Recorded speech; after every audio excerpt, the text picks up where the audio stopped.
मनोज जरांगे पाटील बोलतायत, आपण थेट जाऊयात. तीनही ऑप्शन ठेवा तुम्ही, म्हणजे ओबीसी, कुणबी आणि एसीबीसी, ईडब्ल्यूएस तिन्ही पण ठेवा. तिन्हीपैकी एक विद्यार्थी कोणता घेणार, ज्यांनी फॉर्म भरले त्यांचे फॉर्म मात्र रद्द करू नका. ज्या एकूण ह्या सगळ्या मागण्या आहेत मराठा समाजाच्या, या मागण्याच्या बाबत सरकारनं तातडीनं अंमलबजावणी करावी, म्हणून आजपासून आमरण उपोषण सुरू होत आहे. फक्त स्पष्टपणाने सांगतो की आमच्या नावाने बोंबलायचं नाही, मला किंवा माझ्या समाजाला राजकारणात जायचं नाही.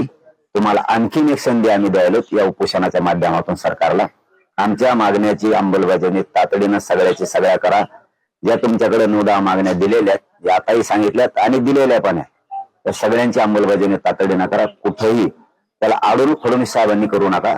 आणि कोण कोण असतील आणखीन काही की ज्यांना खूप मस्ती आहे सत्तेची, त्यांना सांगतो की आमच्या नावानं नंतर बोंबलू नका. तुम्हाला संधी आज स्पष्ट सांगितलं, मला याच्यात राजकारण करायचं नाही, मला किंवा माझ्या समाजाला राजकारणात जायचं नाही. पुन्हा त्याच्यानंतर जर दिलं नाही तर आमच्या नावाने बोंबलायचं नाही.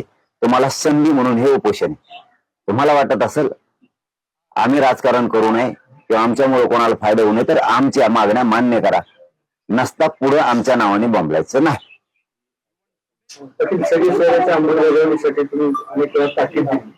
त्याबाबत गॅजेटची चर्चा चालू आहे, ते लागू करतील, त्याच्याबद्दल तुम्ही सकारात्मक आहे? ते हालचाली तर 3-4 महिन्यापासून आहे. शंभूराजे साहेबांनी ते हैदराबादला ही समिती पाठवली होती, ती हालचाल सुरू आहे. सातारा संस्थान, बॉम्बे गव्हर्नमेंट हे तीनही लागू करणं अपेक्षित आहे. त्याचबरोबर सगळ्या शहरीची अंमलबजावणी पण आमच्या व्याख्येप्रमाणे होणं अत्यंत गरजेचं आहे. ते पण आचारसंहिता लागायच्या आत मागेल त्या मराठा समाजाला कुणबी प्रमाणपत्र द्यायचं याचाही निर्णय होणं तातडीनं गरजेचं आहे. कारण ही शब्द त्यांचे आहेत, माझे नाही आहेत. कुठं मागण्या फिरण्या वाढत नाहीत आणि मराठा आणि कुणबी एकच आहे, 83 क्रमांकालाचे. त्यामुळं सरकारने याची तातडीनं अंमलबजावणी करणं गरजेचं आहे. मागच्या 2 उपोषण जर बघितलं आपले, तर मागच्या 2 उपोषणाची सरकारनं दखल घेतली नव्हती, त्यामुळे स्वतःहून तुम्हाला हे उपोषण नाही. ते तुम्हाला वाटतंय फक्त, किंवा काही जणांना आणखीन वाटत असेल दखल घेतली नाही. ते दखल येत होते, आम्ही येऊ दिले नाही. ते तुम्हाला काय एखाद्या वेळेस होतं तसं, पण शक्यतो तसं नाहीये.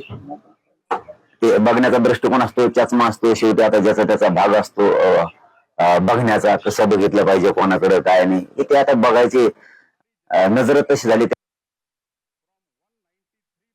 त्या नजरेला आम्ही काय करू शकत नाहीये. पण ते लोकांच्या लक्षात येतं हे का असं.